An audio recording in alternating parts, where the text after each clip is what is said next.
Good evening to one and all. Respected dignitaries on the dais, Giribabu Garu, Ratya Garu, Sivaji Raja Garu, Rudramami Madam Garu, respected principal, parents, teachers and my dear students, ladies and gentlemen. It gives me a great pleasure to come and participate in this fourth annual convocation of this school. This school is, I have seen many schools, but when I just visited the campus, it is like what just now principals are told that it is a ashram. We do have similar sort of facilities in Nalsar, but after seeing this, I think we are way backward to compare to this school. So that is what my impression, sir.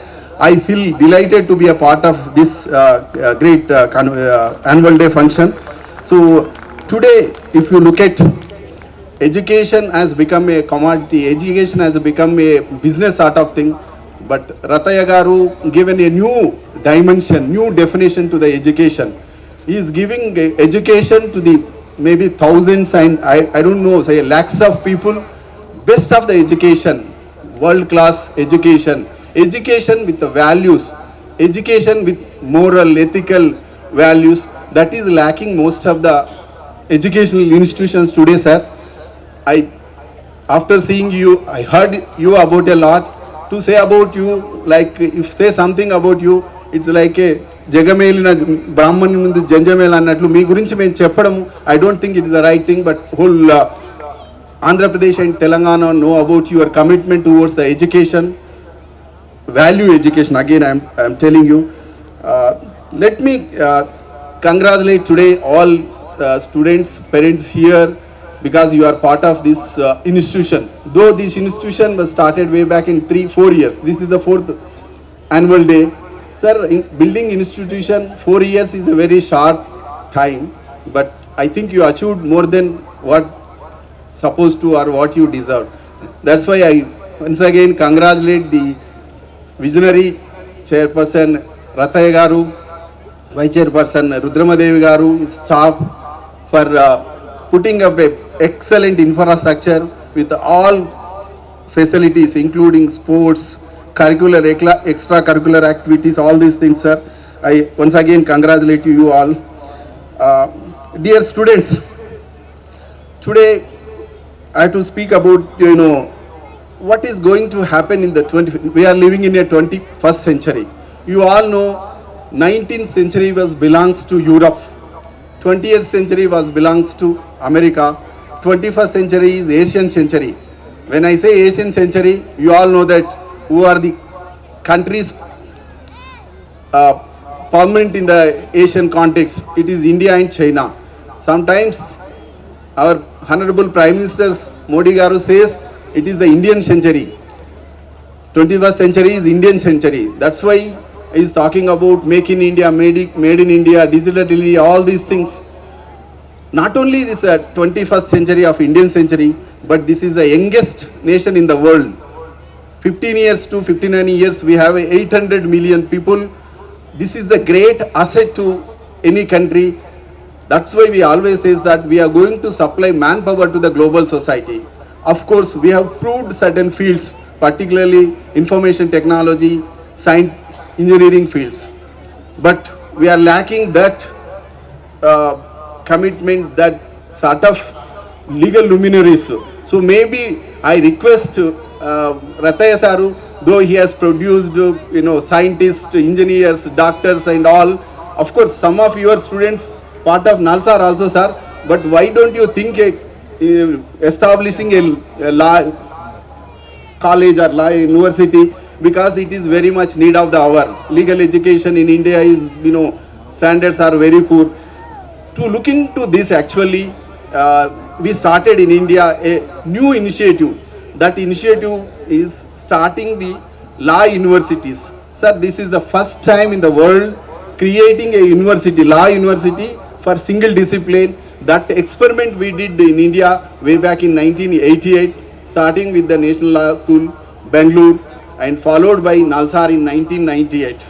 Of course, when I say law and legal profession, legal education, you all know that lot of people are having no briefs. We call Chettukindu pleaders, all these. But today after establishing these law schools, law universities, sir, we are also trying to contribute to the global society, what our doctors and scientists are doing, across the globe. So this initiative we started with the starting global, institutions like NALSAR. To say about few words, NALSAR, we started in 1998 and we became one of the number one law university in India in 2008. Exactly 10 years it took to become number one law university in India and one of the permanent institution of the world. So we also teach same what Bar Council prescribes and we to follow Bar Council rules. But we do in a different thing. What I saw here in this school, similar sort of practice we are also following, and that's where we made mark in the legal education. If you look at our students' placements, internships, you won't believe, because initially I was also not believing. My students gets 200% placements. When I say 200%, some of the companies they come and went back with the highest packages. That is one hand we are seeing. But on the other hand, we have lakhs of advocates who do not have briefs, who do not have cases. Today, in this scenario, global governance is taking lot of developments. For example, when I say global governance, global regulations, I was reminded that globalization, liberalization, privatization, deregulation, now we are talking about re-regulation. These sort of new initiatives which are having a lot of impact on the governance, almost all the countries, no country is exception, including India. So this liberalization process has a both good and bad. To say that there is a one agreement called WTO, GATS agreement. That agreement has all the services part of that agreement. India is a party to that agreement. So because of that, our education system is also being part of the globalization process. So we had to face the global competition.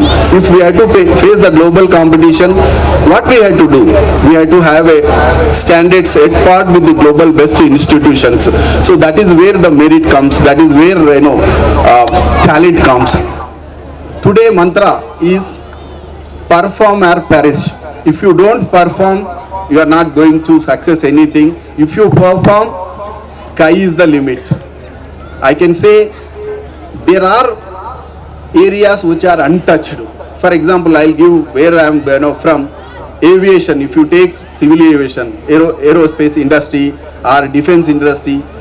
When I started my research, of course, friends, to say, this August gathering, I am also from, rural area. I studied Telugu medium. After that also, entire my education was evening college. First, my day college was in JNU. So I tried civils, but I couldn't make it. So I thought I want to be a different. So I started doing research. The area which was unexplored those days, of course now also, air law, space law, defense law. When I started my research, people used to laugh at me. What is there in aviation? Air India and Indian Airlines are bankruptcy. What you are going to do? But friends, today you look at aviation is a one industry which is going to have a lot of scope. Entire world is eyeing on us. You take anything. I too participate some of the international conferences. Today, the Indian representative goes and speaks. Entire other participant, our world is watching us very clearly because India has a lot of potential. For example, we have a population of 1.3 billion. 130 crore population. If 1% of the population till towards the air transport mode, we require every year 800 to 1000 aircrafts. One aircraft create 2000 to 3000 employment. But I am asking you, how many institutes who impart aviation education? So what I am trying to say, we have to think out of the box system. We are routine, okay, engineering, medicine, all. I am not blaming, we have a lot of scope, but we have to look at the areas where unexplored, particularly areas like international law.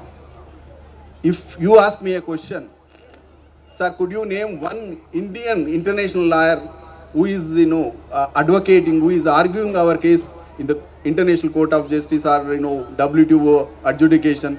I don't have answer. So what I am trying to say that we should look at areas which are unexplored, which country requires your services. So my message to the students that please think of out of box or other areas. To name just now I told you the legal education is also not less than what we are getting salaries and other things in medicine engineering. So this is the message I would like to say.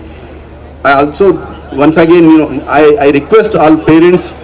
Today parents are, because of their jobs and other materialistic things, we are not concentrating, we are not doing what we supposed to do for our students. That is having a lot of impact on the children's education. This is one thing we as a parents have to think of. Teachers, of course, I am also a teacher. So my appeal to my teachers, co-teachers is we have to have updates, because today this generation is very faster than the us. So we have to update ourselves. One teacher influences a lot. One teacher makes a lot of difference. That's why my appeal to my teaching community is that we have to update ourselves. So with this short message, I don't want to again give lectures. We have other speakers also. Thank you, sir. Thank you, madam, all giving me this opportunity. Thank you once again.